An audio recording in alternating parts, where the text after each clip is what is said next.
आज हम केमिस्ट्री का फर्स्ट लेक्चर स्टार्ट करेंगे। केमिस्ट्री का जो हमारा फर्स्ट चैप्टर है वो है केमिकल इक्विलिब्रियम, जो कि आपका यूनिट नंबर 9 है। यूनिट 8 तक जो है आप वो 9th में पढ़ चुके हैं। ठीक है सर, मुझे आपकी आवाज नहीं आ रही। बाकी किसी को इशू आ रहा है आवाज़ में? No sir. अब आ रही है आपको मुस्कान?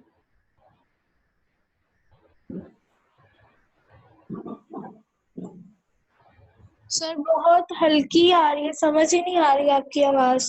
आप डिस्कनेक्ट करके दोबारा रिज्वाइन करें। सर, मुझे समझ नहीं आ रहा। मुस्कान मेरी आ रही है? आपकी तो पूरे मोहल्ले को आ रही होगी।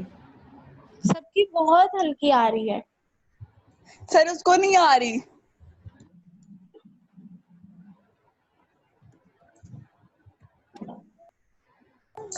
एक एक मिनट।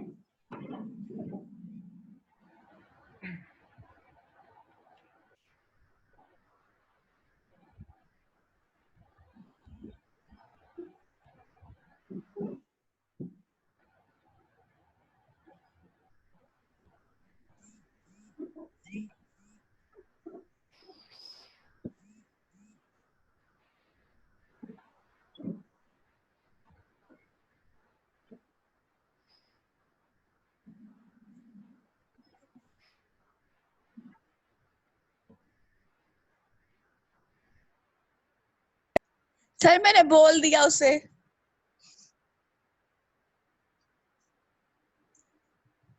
मेरी भी कट गई है लगता है।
जी मुस्कान, अब आ रही है आपको मेरी आवाज़?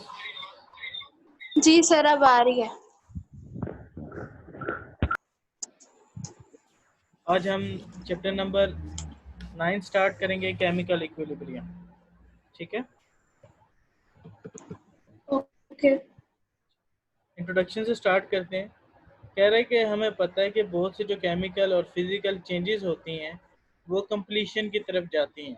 मतलब अगर हम कहते हैं कि किसी चीज़ में कोई फिज़िकल चेंज आ रहा है या कोई केमिकल चेंज आ रहा है, तो कुछ टाइम के बाद वो चेंज कंप्लीट हो जाएगा, अपने अख्ताम की तरफ जाएगा। अब कंप्लीट रिएक्शन वो रिएक्शन होता है जिसमें जितने भी रिएक्टेंट्स आपके पास मौजूद हैं वो तमाम के तमाम प्रोडक्ट्स में जो है वो चेंज हो जाए। जैसे कि अगर मैं कहता हूँ कि आपके पास 4 पीसेस ब्रेड हैं, ठीक है, और 2 पीसेस आपके पास जो है वो कबाब के हैं, तो अगर इनको मैं रिएक्टेंट कंसीडर करूँ तो आपके पास 2 सैंडविच जो हैं वो कंप्लीट बन सकते हैं। ठीक है, 2 सैंडविच बन के आपका रिएक्शन कंप्लीट हो गया। ठीक, after some time no further changes take place. कह रहे कि कुछ वक्त के बाद आप देखेंगे कि चेंजेस जो हैं वो नहीं आएंगी केमिकल रिएक्शन में। ठीक है, quantities of reactant and product remain unchanged, और ना ही रिएक्टेंट और ना ही प्रोडक्ट की जो क्वांटिटी है उसमें कोई चेंज आएगा, और आपको ऐसा लगेगा कि आपका रिएक्शन जो है वो स्टॉप हो गया। In fact this reaction do not stop. कह रहे कि असल वजह क्या होता है कि आपके पास रिएक्शन स्टॉप नहीं होता। ठीक है, वो क्या हो रहा था, दोनों डायरेक्शन में हो रहा था। जितना ही रिएक्शन फॉरवर्ड डायरेक्शन में हो रहा है उतना ही आपके पास रिवर्स डायरेक्शन में भी हो रहा होता है, कि मतलब जितने आपके पास रिएक्टेंट मिल के प्रोडक्ट दे रहे होते हैं, उसी तरीके से प्रोडक्ट जो है वो ब्रेक डाउन होके आपको रिएक्टेंट भी दे रहे होते हैं। ठीक है, तो जब ऐसी सूरत हाल हो जाती है तो हम कहते हैं कि जो हमारा रिएक्शन है वो इक्विलिब्रियम स्टेट के अंदर है, या उसने वो इक्विलिब्रियम स्टेट अटेन कर ली है। और ऐसे रिएक्शन को हम कहते हैं रिवर्सिबल रिएक्शन, जो दोनों डायरेक्शन में हो रहा हो, लेफ्ट टू राइट भी हो रहा हो और राइट टू लेफ्ट भी हो रहा हो। कह रहा है कि हमारे पास फिजिकल और केमिकल चेंजेस की नेचर में बहुत सी एग्जांपल्स मौजूद हैं। We on our existence to equilibrium phenomena take place in atmosphere.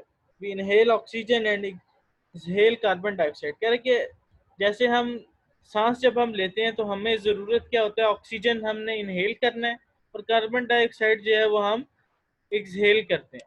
ठीक है, मतलब अगर हम कुछ क्वांटिटी ऑक्सीजन की ले रहे हैं तो हम कार्बन डाइऑक्साइड की क्वांटिटी एयर में दे रहे होते हैं। ठीक है, इस तरह एक इक्विलिब्रियम स्टेट जो है वो एस्टेब्लिश है हमारे बीच में भी। While plant consume carbon dioxide and release oxygen, और इसी तरीके से आपके पास प्लांट क्या करते हैं, वो कार्बन डाइऑक्साइड को जो है वो कंज्यूम कर रहे हैं और ऑक्सीजन को रिलीज कर रहे हैं।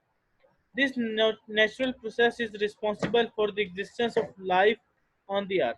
कह रहे ये जो कुदरती अमल है, दुनिया में जो लाइफ मौजूद है उसके पीछे यही वजह है कि आपके पास प्लांट्स और ह्यूमन बीइंग के बीच में जो इक्विलिब्रियम स्टैब्लिश है, अगर ये इक्विलिब्रियम ख़त्म कर दिया जाए तो जो लाइफ है वो एग्जिस्ट नहीं करेगी। अगर दुनिया से, इसीलिए कहते हैं ना कि प्लांट अगर ख़त्म होते जाएंगे तो आपके पास जो आपका इन्वायरमेंट है वो चेंज होता जाएगा। उसकी वजह क्या है कि आपको वो सफिशिएंट अमाउंट ऑफ ऑक्सीजन नहीं मिलेगी जो आपको सांस लेने के लिए रिक्वायर है। तो उसके लिए क्या है कि आप क्या करते हो कि प्लांट्स लगाते हो। ठीक है, तो अगर किसी भी एक चीज़ को डिसबैलेंस कर दिया जाए तो एग्जिस्टेंस जो है वो इम्पॉसिबल होगी। Many environmental systems depend for their existence on delicate equilibrium phenomena. For example, concentration of gases in lake water is governed by the principle of equilibrium. यार इसी तरीके से आपके पास जो लेक वाटर है उसमें जो गैसेस है उसकी कंसंट्रेशन इक्विलिब्रियम पे डिपेंड करती है। The liver of aquatic plants and animals are indirectly related to concentration of dissolved oxygen in water. और इसके लिए क्या चीज़, जो एक्वाटिक प्लांट्स हैं जो पानी में होते हैं, जो एनिमल्स होते हैं, वो उनका इनडायरेक्टली तौर पे रिलेशनशिप है कि आपके पास ऑक्सीजन जो पानी में मौजूद है उसके साथ। ठीक, यहाँ तक कोई issue? No sir. No sir. अब हम पढ़ेंगे reversible reaction and dynamic equilibrium के बारे में। In a chemical reaction, the substance that combine and are called reactants and the new substance formed are called products. कह रहे कि किसी भी केमिकल रिएक्शन में आपके पास दो चीज़ें होती हैं, एक रिएक्टेंट्स होते हैं, एक प्रोडक्ट्स होते हैं। जो चीज़ें आपस में कंबाइन हो रही होती हैं उनको हम रिएक्टेंट्स कहते हैं। ठीक है, और उसके रिजल्ट में जो नई चीज़ बन रही होती है उसको हम प्रोडक्ट कहते हैं। ठीक है, फॉर एग्जांपल हमारे पास H2 और O2 आपस में मिल के वाटर बना देते हैं। ठीक, तो आपके पास H2 और O2 क्या है, रिएक्टेंट्स हैं। ठीक है, और जो नई चीज़ बनी है वो क्या आपके पास प्रोडक्ट है।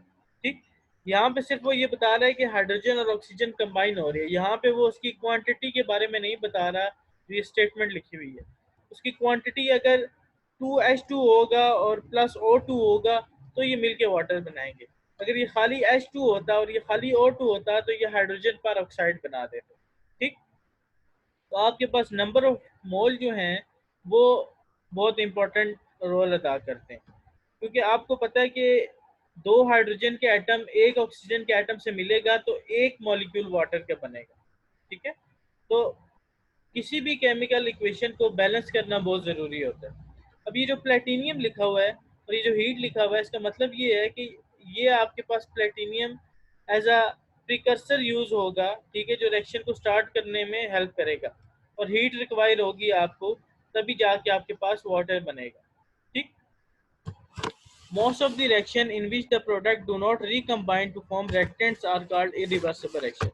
यार बहुत से रिएक्शन ऐसे हैं जिनमें प्रोडक्ट्स जो है दोबारा रिकम्बाइन होके रिएक्टेंट्स नहीं बनाते, उनको हम कहते हैं इरिवर्सिबल रिएक्शन। के मतलब सिर्फ क्या हो रहा है कि आपके पास प्रोडक्ट बन रहा है, प्रोडक्ट दोबारा ब्रेक डाउन नहीं हो रहा।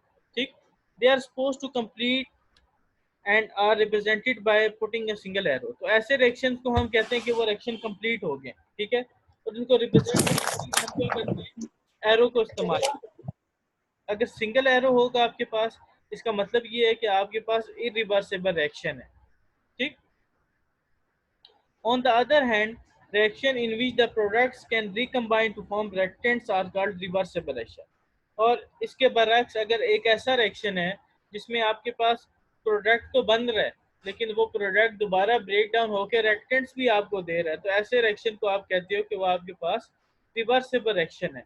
और हम कहते हैं कि ऐसे रिएक्शन जो हैं वो आपके पास कभी भी कंप्लीट नहीं होते, वो जितने आपको रिएक्टेंट प्रोडक्ट दे रहे होते हैं उतने ही प्रोडक्ट टूट के आपको रिएक्टेंट्स दे रहे होते हैं। और ऐसे रिएक्शन को रिप्रेजेंट करने के लिए आप डबल एरो लगाते हो। इसका मतलब ये है, अबव एरो का मतलब ये है कि आपके पास रिएक्शन जो है वो फॉरवर्ड डायरेक्शन में जा रहा है, और जो लोअर आपके पास एरो लगा हुआ है उसका मतलब ये है कि जितना फॉरवर्ड है उतना ही रिवर्सेबल रिएक्शन भी है।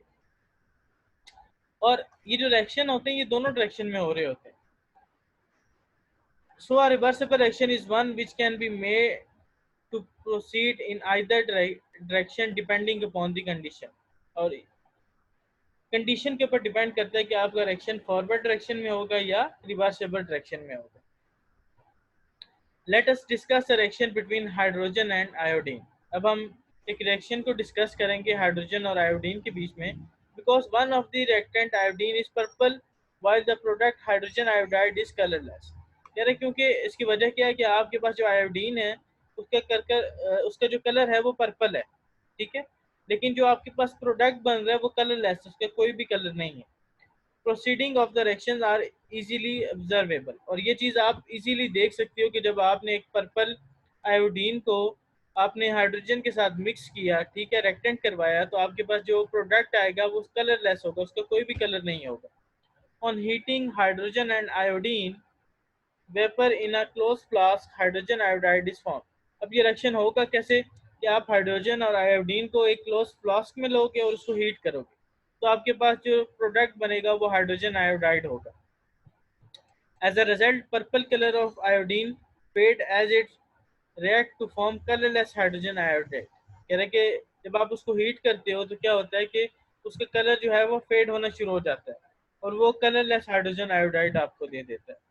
तो इसका रिएक्शन क्या होगा कि आपके पास हाइड्रोजन गैस जब आयोडीन के साथ मिलेगी in the presence of heat, ये रिएक्शन के ऊपर जो एरो के ऊपर ये जो डेल का साइन बना हुआ है ये हीट को शो करता है, ठीक है। तो इसका मतलब ये है कि आपके पास 2HI जो है वो बनेगा।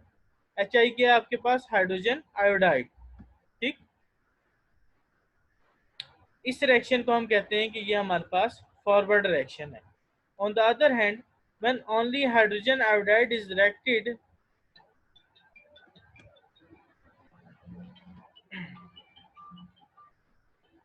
in a closed flask, purple color appear because of formation of iodine vapor।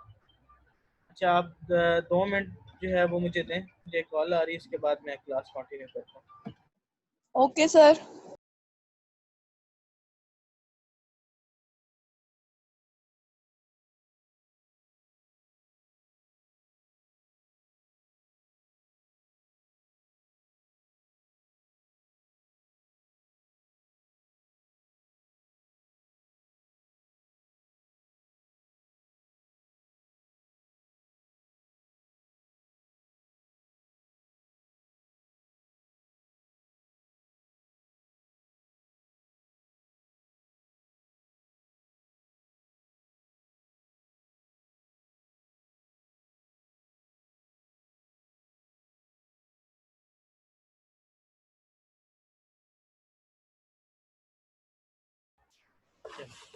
अच्छा आज का रिएक्शन तो हमने रिकॉर्ड ही नहीं किया,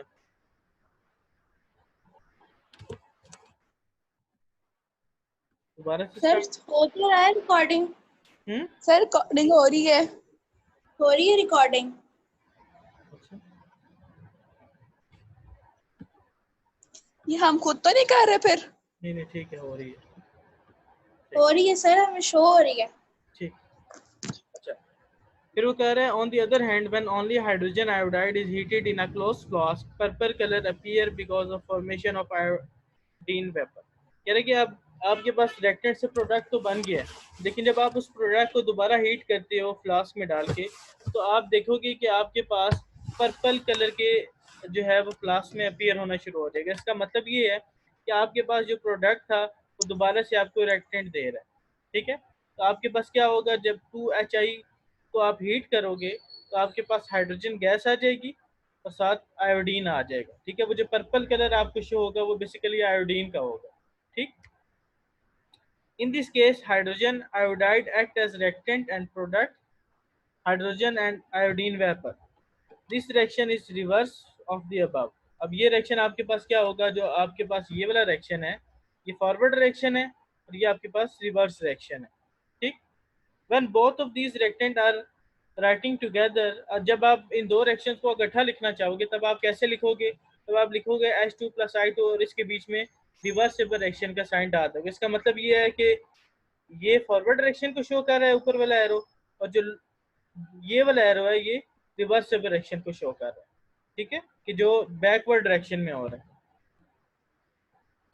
ये उसकी एक फिगर बना के उसने बता दिया कि आपके पास ये हाइड्रोजन गैस है और ये आपके पास आयोडीन गैस है जिसका कलर पर्पल है।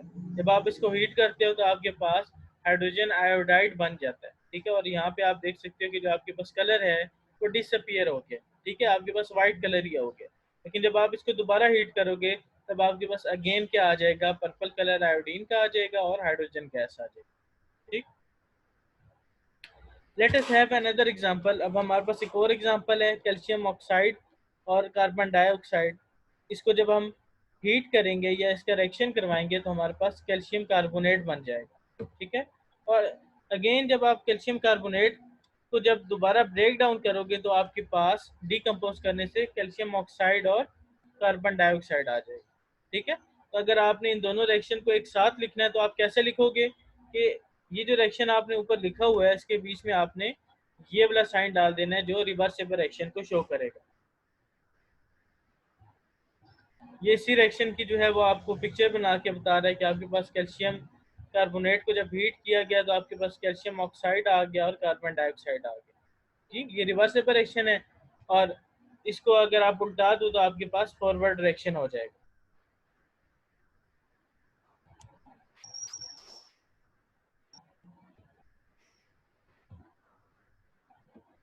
अब in these two reaction decomposition is reverse to combination और वाइस वर्सा। कह रहे कि डिकम्पोजिशन जो है वो रिवर्स होगी, जैसे कंबाइन हो रहे हैं उसके उल्ट होगी। When calcium carbonate is heated in close flask, जब आप इसको क्लोज फ्लास्क में हीट करोगे तो carbon dioxide can not escape out. तो उस फ्लास्क में से कार्बन डाइऑक्साइड जो है वो रिमूव नहीं होगी। ठीक, initially only decomposition goes on forward direction, but after a while carbon dioxide start combining with calcium oxide to form calcium carbonate। कह रहे कि पहले तो आपके पास फॉरवर्ड डायरेक्शन होगा, ठीक है, लेकिन फिर आपके पास क्या होगा कि जो कार्बन डाइऑक्साइड जो फ्लास्क में से बाहर नहीं जा रही तो कैल्शियम ऑक्साइड के साथ मिलकर आपके पास कैल्शियम कार्बोनेट बना देगी। In the beginning forward direction, in fast and reverse reaction is slow. अब बिगनिंग शुरू में क्या होता है कि जब भी आप कोई रिएक्शन स्टार्ट करवाते हो तो शुरू में वो रिएक्शन आपके पास स्पीड से होना शुरू होता है, लेकिन जैसे जैसे टाइम आपके पास गुजरता जाता है तो उस रिएक्शन की स्पीड जो है वो कम होना शुरू हो जाती है। तो इनिशियली आपके पास रिएक्शन फास्ट होगा और जैसे जैसे टाइम गुजरता जाएगा तो आपके पास रिएक्शन जो है वो स्लो होगा। but eventually the reverse reaction speed up and both reaction go on at the same time। और इसी तरीके से आपके पास रिवर्स रिएक्शन जो है वो स्पीड से स्टार्ट होगा। ठीक है, और जैसे जैसे टाइम गुजरता जाएगा तो वो भी स्लो होता जाएगा। At this stage decomposition and combination take place at the same time. और ये वो वाला स्टेज होगा जब आपके पास जितने रिएक्टेंट्स बन रहे हैं उतने प्रोडक्ट्स भी बन रहे होंगे। ठीक है, और इस स्टेट को हम कहते हैं कि ये आपके पास इक्विलिब्रियम स्टेट है। और आपके पास क्या होगा इस पॉइंट पे आके, कैल्शियम कार्बोनेट, कैल्शियम ऑक्साइड और कार्बन डाइऑक्साइड जो है वो चेंज नहीं होंगे। आपके पास जो है वो एक इक्विलिब्रियम स्टेब्लिश हो गया। आपके पास ना रिएक्टेंट्स बन रहे हैं ना प्रोडक्ट्स बन रहे हैं। When we think of the term equilibrium, the first word that usually come to mind is balance। कह रहे कि जब भी हम इक्विलिब्रियम की बात करते हैं तो हमारे जहन में एक ही लफ्ज़ आता है कि बैलेंस हो जाना। तब क्या हो रहा है कि आपके पास फॉरवर्ड डायरेक्शन और रिवर्स डायरेक्शन जो है वो आपस में बैलेंस हो गया। अब ये जो बैलेंस है ये मुख्तलिफ तरीक़ों से अचीव किया जा सकता है। When the rate of forward direction take place at the rate of reversible direction, the composition of reactant mixture remain constant. It is called chemical equilibrium state। अब chemical equilibrium state की definition क्या है कि आपके पास जब forward direction का rate और reversible direction का रेट आपस में इक्वल हो जाए, या जो कंपोजिशन है आपके पास रिएक्शन की और मिक्सचर की वो कांस्टेंट हो, चेंज ना हो, कि जितने रिएक्टेंट्स आपके पास मौजूद हैं और जितने प्रोडक्ट्स मौजूद हैं उनकी जो अमाउंट है वो सेम रहे, तो आप कहते हो कि आपके पास केमिकल इक्विलिब्रियम स्टेट जो है वो एस्टेब्लिश हो गया। अब इस इक्विलिब्रियम स्टेट के ऊपर आपके पास दो पॉसिबिलिटीज होती हैं। When reaction cease to proceed, it is called static equilibrium। जब रिएक्शन स्टार्ट होता है या रुक जाता है तो आप कहते हो कि स्टैटिक इक्विलिब्रियम है। This happen mostly in physical phenomena, और ऐसा हम अक्सर औकात फिजिकल फिनोमेना में होता है, उन चीज़ों में जिनको आप देख सकते हो। For example, a building remains standing rather than falling down because all the forces acting on it are balanced। और मिसाल के तौर पर आपके पास एक बिल्डिंग है, वो खड़ी हुई है, ठीक है, वो गिरती नहीं है। उसकी वजह क्या है कि जो नंबर ऑफ फोर्सेस हैं वो आपस में उन्होंने एक दूसरे को बैलेंस किया हुआ है। ये आपके पास एक स्टैटिक इक्विलिब्रियम की एग्जांपल है, ठीक। When reaction does not stop, only the rate of forward and reverse direction become equal to each other but take place in opposite direction। दूसरी कंडीशन क्या है कि जब आपके पास रिएक्शन स्टॉप हो जाता है, ठीक है, रेट ऑफ फॉरवर्ड डायरेक्शन और रिवर्स डायरेक्शन जो है वो आपस में इक्वल हो जाता है, तो और दोनों ऑपोजिट डायरेक्शन में होंगे, तो आपके पास एक डायनामिक इक्विलिब्रियम स्टेट आ जाएगी। और ये जो डायनामिक का मतलब ये है कि वो अभी भी जारी है, लेकिन क्या है कि आपके पास आप उसको देख नहीं सकते, वो केमिकल चेंज है। एट डायनामिक इक्विलिब्रियम आपके पास डायनामिक इक्विलिब्रियम पे क्या होता है कि जितना डायरेक्शन फॉरवर्ड डायरेक्शन में हो रहा होता है उतना ही रिवर्सिबल डायरेक्शन में हो रहा होता है। इसको आप इस तरह समझ सकते हैं कि एक रस्सी है, ठीक है, आप 10 न्यूटन फोर्स लेफ्ट साइड पे लगा रहे हो, 10 न्यूटन फोर्स आप राइट साइड पे लगा रहे हो, तो जब दोनों साइड पे आप फोर्सेस इक्वल लगा रहे हो तो आप देखोगे कि वो रस्सी वहां पे रहेगी, वो ना लेफ्ट मूव करेगी ना राइट मूव करेगी। लेकिन अगर आप क्या करते हो कि एक साइड पे फोर्स थोड़ी बढ़ा देते हो तो क्या होगा कि वो रस्सी जो है वो उस तरफ मूव कर जाएगी जहां पे आपके पास फोर्स ज्यादा होगी। लेकिन अगर दोनों फोर्सेस आपके पास बैलेंस होंगी तो वो चीज मूव नहीं करेगी। बहुत है यहाँ तक? जी सर। ठीक है, यहाँ तक अब आपने इसको रीड आउट करना है, और अगर आपने कोई चीज़ इसमें से पूछनी है, ठीक है, कोई चीज़ आपको समझ नहीं आई तो वो आप ग्रुप में वैसे क्वेश्चन करेंगे और मैं वहाँ पे आपको उसका आंसर कर दूंगा, या फिर मैं आपको जो नेक्स्ट लेक्चर होगा उसमें उस चीज़ को थोड़ा मजीद एक्सप्लेन कर दूंगा। अच्छा सर, हमें ये बता दें कि ये इनबॉक्स क्या है? इनबॉक्स का मतलब ये होता है कि आप पर्सनली मुझे मैसेज करें। अच्छा ओके सर, आपके व्हाट्सएप पे? जी ठीक हो गया सर।